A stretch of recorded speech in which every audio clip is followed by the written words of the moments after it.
El paradigma de la complejidad tiene antecedentes en la historia del pensamiento humano desde la antigüedad y lógicamente está combinado con la perspectiva holista que ya hemos visto, la perspectiva dialéctica, pero también con la perspectiva sistémica, estructural, funcional, etcétera, con distintas, ¿no?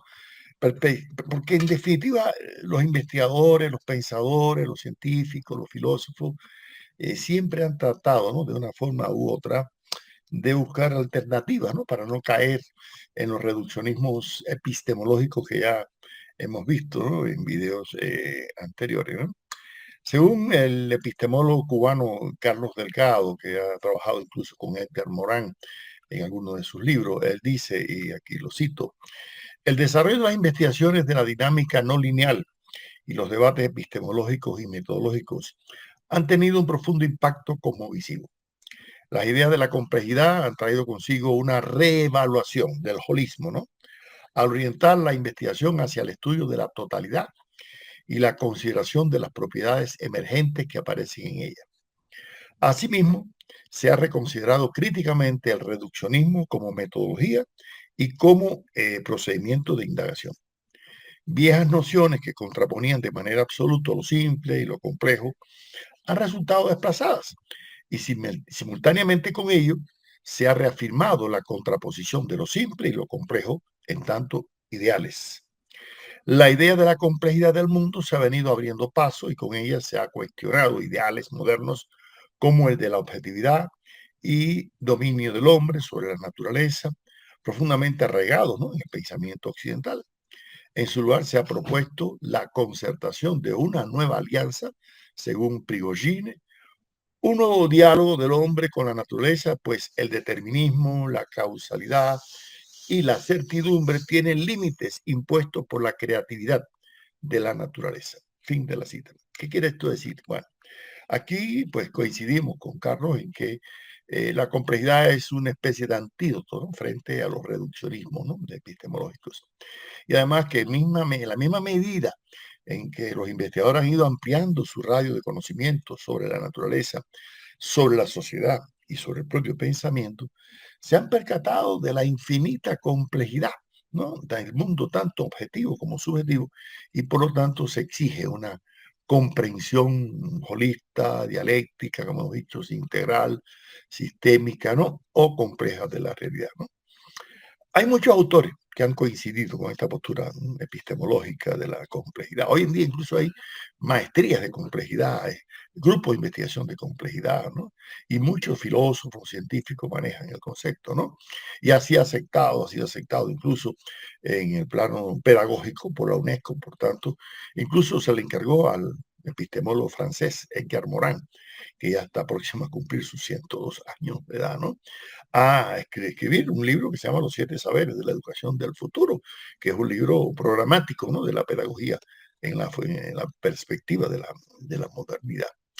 Edgar Morin ha planteado una serie, una cantidad de libros extraordinarios, ¿no? Las críticas al reduccionismo epistemológico.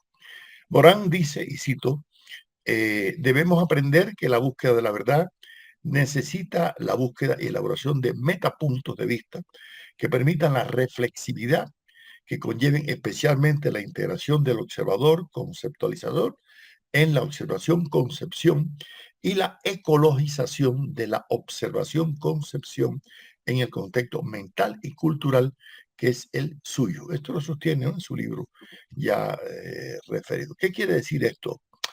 Que la búsqueda de la verdad es claramente controvertida, ¿no?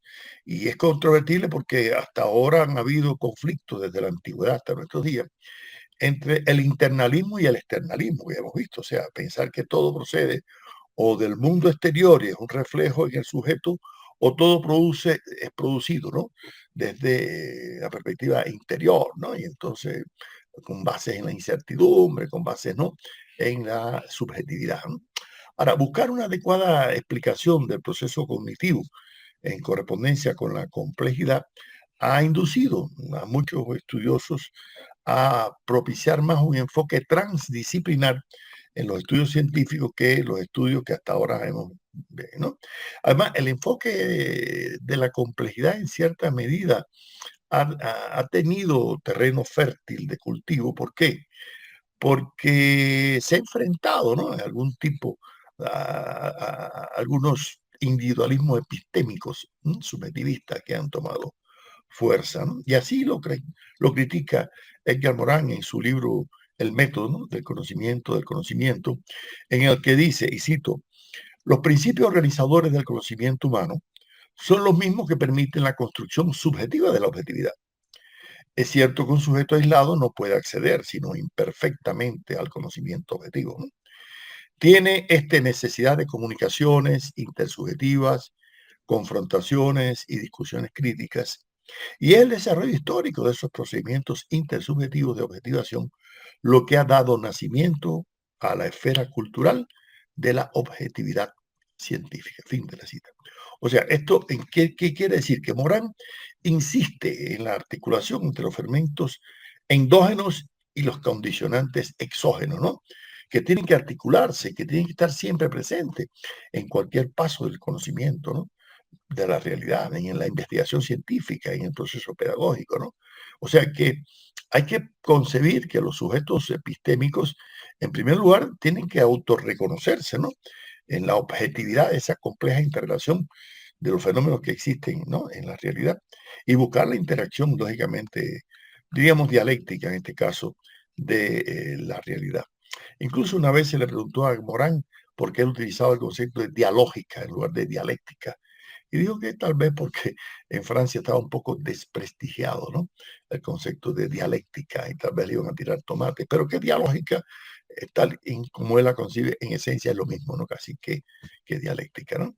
Según Morán, en su libro Introducción al pensamiento complejo, dice, cito: si concebimos un universo que no sea más un determinismo estricto, sino un universo en el cual lo que se crea no solamente en el azar y el desorden, sino mediante procesos autoorganizadores, es decir, donde cada sistema crea sus propios determinantes y sus propias finalidades, podemos comprender entonces como mínimo la autonomía y podemos luego comenzar a comprender qué quiere decir ser sujeto. Es decir, que Morán nos está planteando esa interacción sujeto-objeto en una articulación que no era muy acostumbrada en los enfoques dicotómicos tradicionales, ¿no?, de ver una separación entre sujeto y objeto. En definitiva, esa ha sido una problemática de toda la filosofía moderna, yo diría desde Renato Descartes hasta Bacon, y bueno, lo que trata de superar Kant, en definitiva, es esa, ¿no?, esa ruptura. Según Edgar Morin, y vuelvo a citar, el conocimiento pertinente debe enfrentar la complejidad, ¿no?, el complexus, ¿no?, que significa lo que está tejido junto. En efecto, hay complejidad cuando son inseparables los elementos diferentes, ¿no?, que constituyen un todo, como el económico, el político, el sociológico, el psicológico, el afectivo, el mitológico, ¿no? Y que existe un tejido interdependiente, interactivo e interretroactivo entre el objeto del conocimiento, su objeto, las partes y el todo y las partes entre ellas.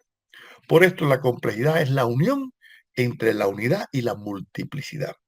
Los desarrollos propios de nuestra era planetaria nos enfrentan cada vez más y de manera cada vez más ineluctable a los desafíos de la complejidad. Fin de la cita. Esto quiere decir que, en definitiva, Morán plantea que la investigación científica necesariamente tiene que ir a la profundización de la intríngulis interna, ¿no?, de los objetos que se investigan y ver la complejidad infinita que existe, ¿no?, en ese universo. No olviden que ese es un debate que viene también desde la antigüedad, ¿no? Si existe una sustancia única, última, ¿no? Si es eh, la homeomería, por ejemplo, de Anaxágoras, ¿no?, que era partícula similar al todo. O el átomo, ¿no?, de Demócrito, Epicuro, ¿no?, como principio. Luego con la física cuántica se insiste, ¿no?, en las partículas elementales, que si es el electrón, que si es el protón. Pero en definitiva, como decía Giordano Bruno, el universo es infinito, ¿no?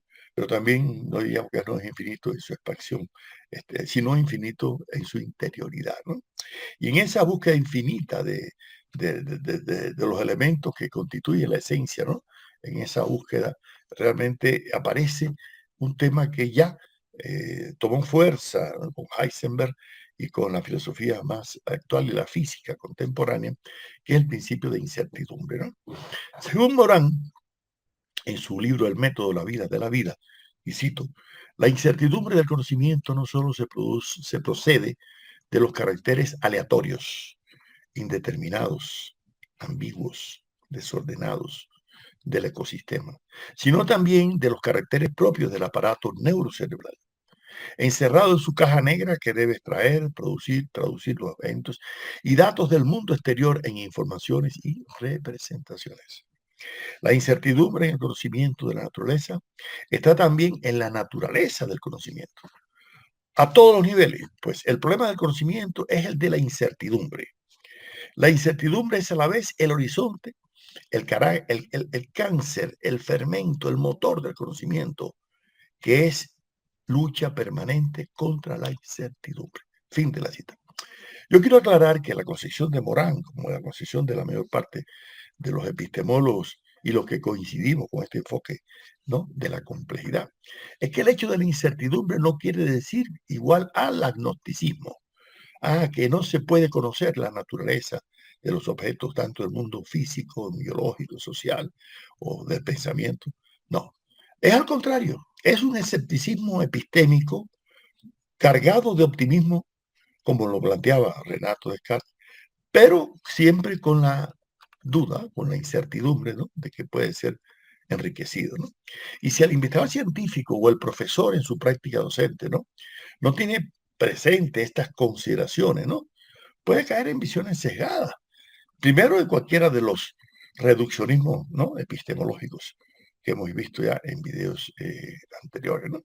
Y por eso coincidimos con el investigador Ramón Azoka cuando él dice, cito, la historia del pensamiento moderno estuvo signada por este esfuerzo de comprender la naturaleza de las cosas y los sucesos, simplificando permanentemente los fenómenos para su mejor comprensión.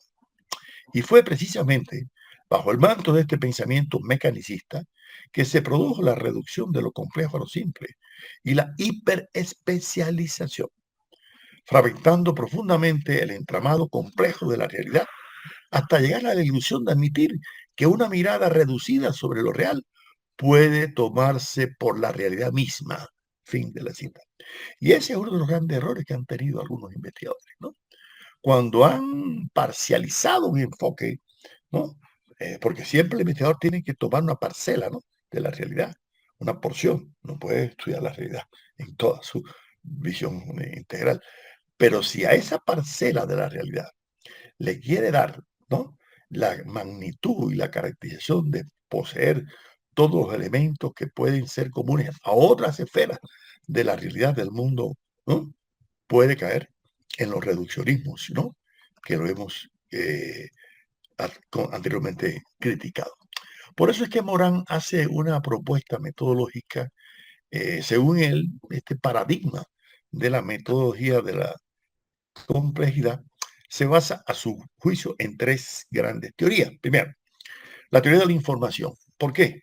Porque esta permite entender y asumir el orden y el desorden que existen en el todo y en sus partes, ¿no?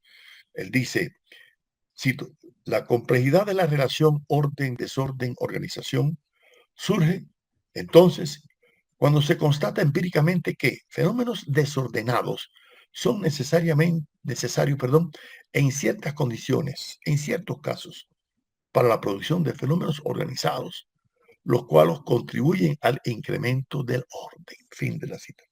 Es decir, que para él existe ese desarticulación por un lado y articulación por el otro, a lo que él llama el bucle tetralógico, ¿no es así?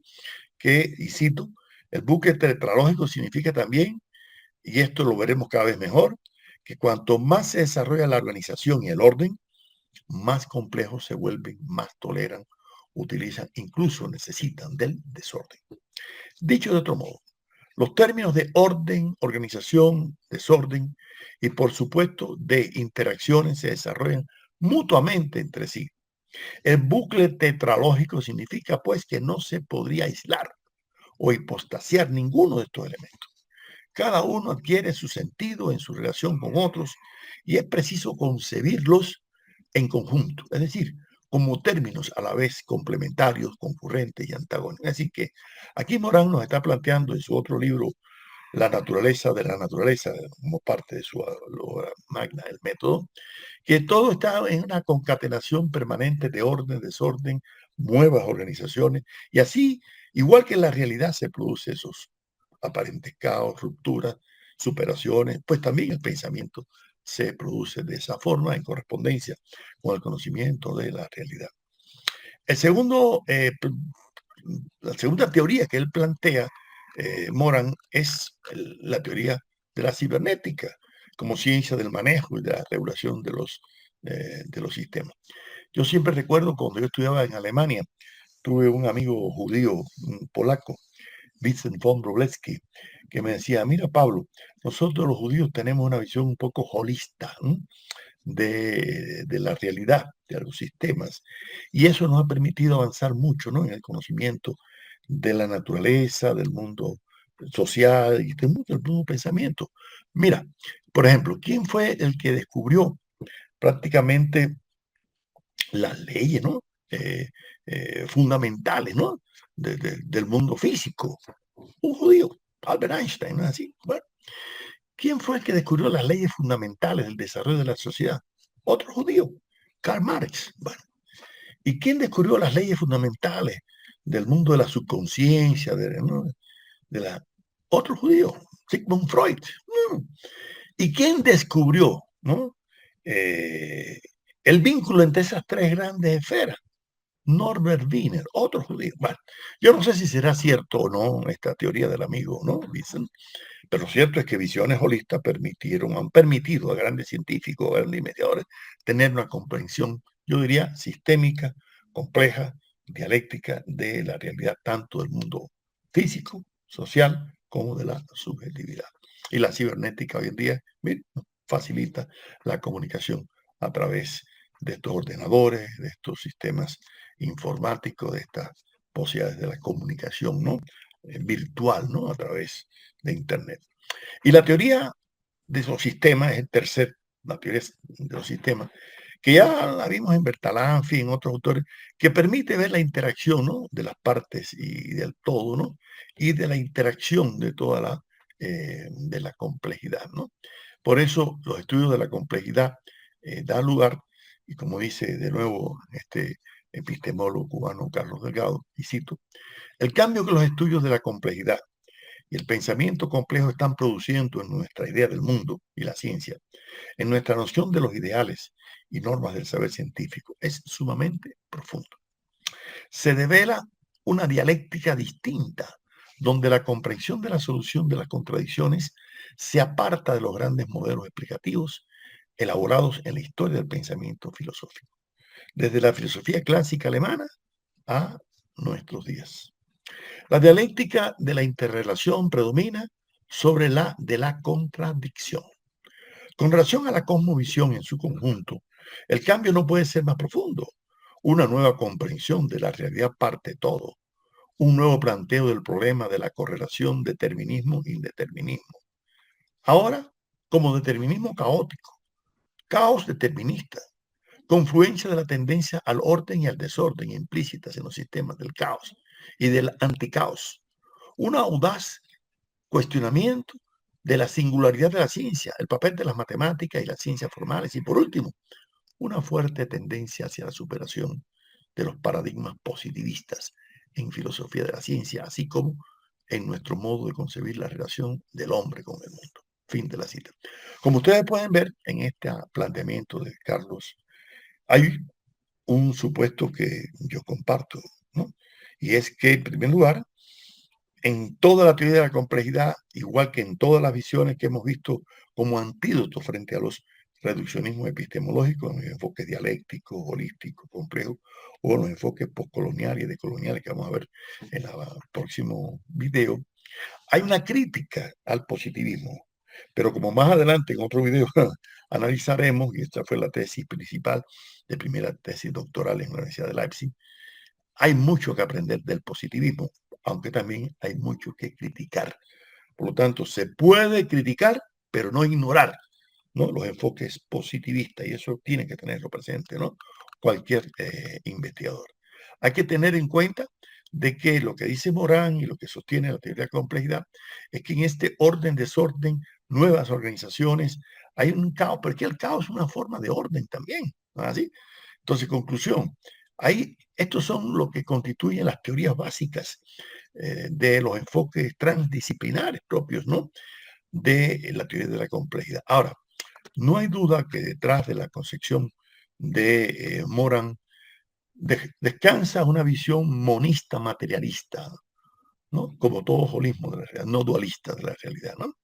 Y eso se ve claro cuando él analiza en otro de sus libros el conocimiento del conocimiento, ¿no? En el método, y él dice, para que haya un conocimiento, no solo es preciso que haya una separación entre el dispositivo cognitivo y los fenómenos a conocer al mismo tiempo, que una inherencia a un mundo común, sino también separaciones y diferencias en el seno de los fenómenos y entre los fenómenos naturales de un mismo mundo, repito.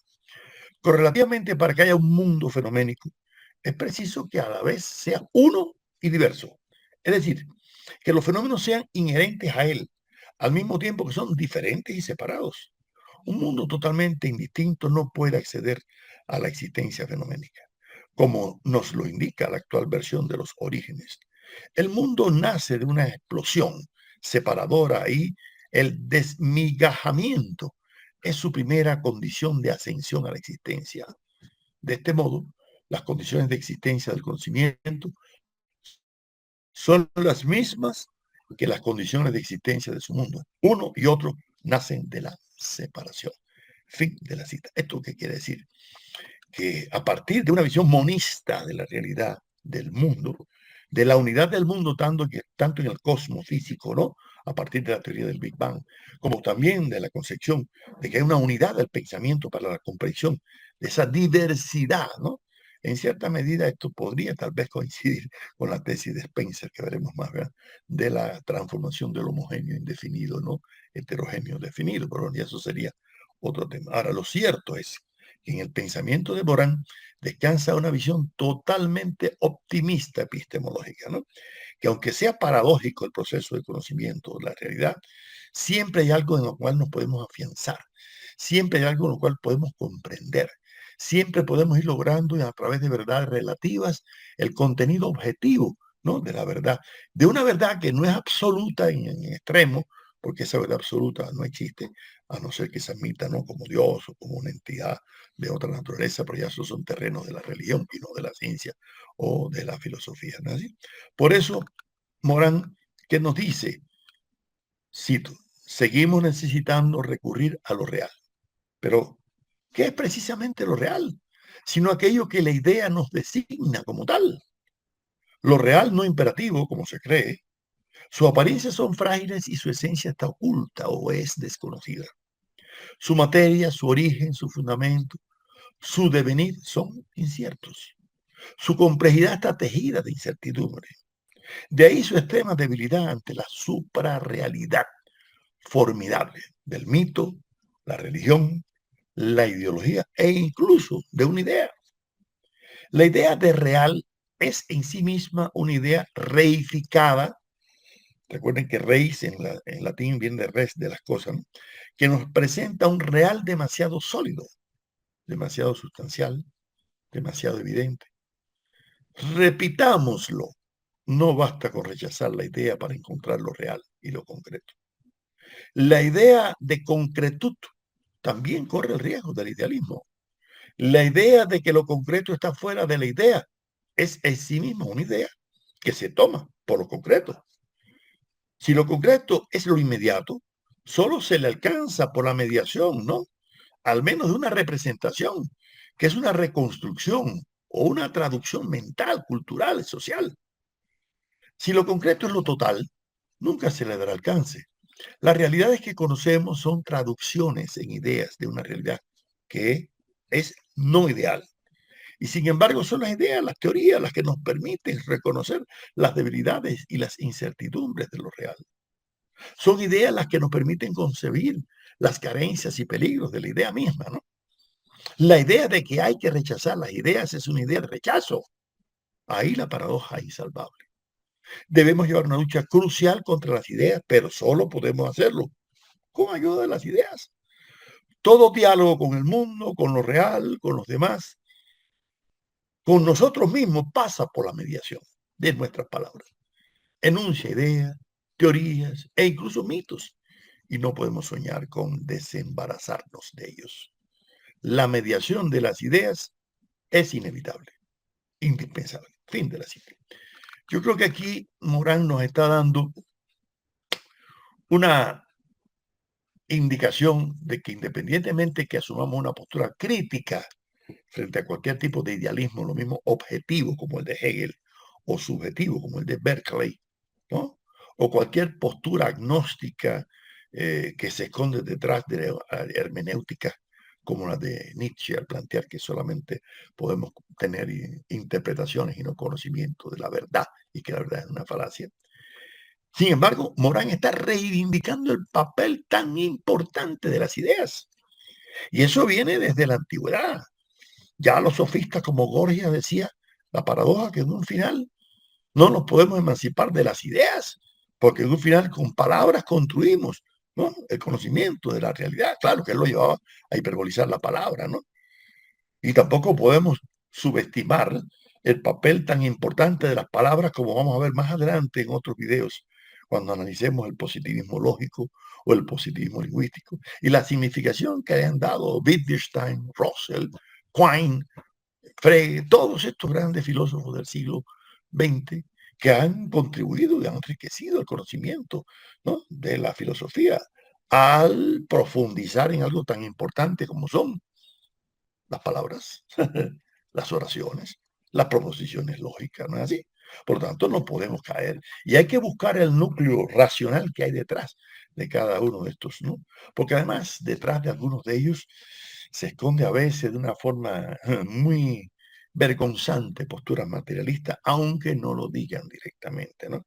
Como planteaba Engels al referirse a algunos naturalistas que sus conclusiones conducían al materialismo, pero no lo hacían porque eso podría ser identificado como ateísmo y por lo tanto rechazaban, ¿no?, esa postura, pero en esencia coincidían más con el materialismo filosófico que con el idealismo, ¿no? Carlos Maldonado y Nelson Gómez, los investigadores colombianos que han estudiado el tema del mundo de la ciencia, ¿no?, acá, dicen en uno de sus libros sobre el mundo de la ciencia, de la complejidad, cito: queremos poner de manifiesto que las ciencias de la complejidad no se ocupan de todas las cosas, de todos los fenómenos, sistemas y comportamientos. Como sabemos, hace ya mucho tiempo, gracias a la filosofía de la ciencia, una teoría que lo explica todo no explica nada. Está el caso, por ejemplo, de la numerología, la astrología y demás, ¿no? Falacias que sabemos. O sea, la comunidad académica científica de complejólogos no se interesa por todos los aspectos y dimensiones de la realidad, tan solo por aquellos ámbitos en donde suceden imprecisiones, vacíos, incertidumbres, no linealidad, sorpresas, emergencias, ausencias de control local, bifurcaciones, inestabilidades, fluctuaciones y cascadas de fallas, para mencionar tan solo algunas de las características de los sistemas complejos. Yo creo que aquí Carlos y Nelson están, fin de la cita, ¿no?, están precisando bien, ¿no?, en qué medida la complejidad no es que sea una omnisciencia, ¿no?, que va a dar la explicación de la totalidad del universo, ¿no? Eso fue tal vez las aspiraciones, como él dice, de la astrología, de la numerología, ¿no?, de tantas metafísicas que han ido surgiendo, ¿no?, sino que trata de buscar en un objeto específico la complejidad que hay en determinada, ¿no?, realidad. Y por eso es que, en definitiva, se puede decir que las ciencias de la complejidad son una forma de acceder, ¿no?, al saber, al episteme, de una forma integral, de una forma compleja, como lo decía también el amigo Pedro Luis Sotolongo, otro epistemólogo cubano, que estudió desde la física. Él era originalmente físico, pero luego estudió filosofía, y en su libro sobre el tema del pensamiento y la ciencia de la complejidad plantea, y cito: por lo tanto, ha habido que comenzar por desarrollar un herramental de indagación específico para aprender la complejidad. nociones, conceptos, estrategias de indagación, organizados transdisciplinariamente y propios para hurgar en los sistemas capaces de comportarse de esa manera que hemos denominado como compleja. Sistemas estos que pueden presentar una marcada sensibilidad, incluso a pequeñas variaciones en sus condiciones, las iniciales en el tiempo y otras muy locales en el espacio, pudiendo ocasionar esas pequeñas variaciones enormes consecuencias. La no linealidad o el llamado efecto mariposa. Sistemas compuestos por redes distributivas, ¿no? Distribuidas, es decir, sin un centro programador de interacciones internas a esa red entre componentes de la misma, con una conectividad en la que intervienen múltiples ciclos e hiperciclos, ciclos de acciones y retroacciones positivas, sustentadoras, y negativas, amortiguadoras. Redes de interacciones no lineales que se autoorganizan y de cuya autoorganización pueden emerger nuevos grados de complejidad emergente que surgen de lo local a lo global y que no son susceptibles de predicción, aunque sí de previsión en sentido general. La sociedad no es el respecto ninguna excepción. Tampoco la subjetividad humana lo es. Los diferentes ámbitos de la sociedad son hoy reconocidos como casos particulares de esos sistemas complejos. El ámbito de las actividades educacionales es, pues, otro de los sistemas sociales complejos. Fin de esta cita de Sotolongo. Es decir, y para ella, resumiendo, todo parece indicar que el paradigma de la complejidad tampoco puede ofrecer una respuesta integral de la totalidad, ¿no? De todas las interrogantes humanas, precisamente por la complejidad, ¿no? Del universo. Sin embargo, no se puede prescindir, o mejor dicho, no se debe prescindir, se puede, pero no se debe, de este enfoque de la complejidad que tiene subyacente componentes, ya lo hemos dicho, dialécticos, holísticos, sistémicos, integrales, ¿no es así? Y que, bueno, pueden constituir un instrumento muy eficaz para la comprensión de cualquier objeto de la investigación científica, lo mismo en el mundo natural, en el mundo social, que en la subjetividad humana.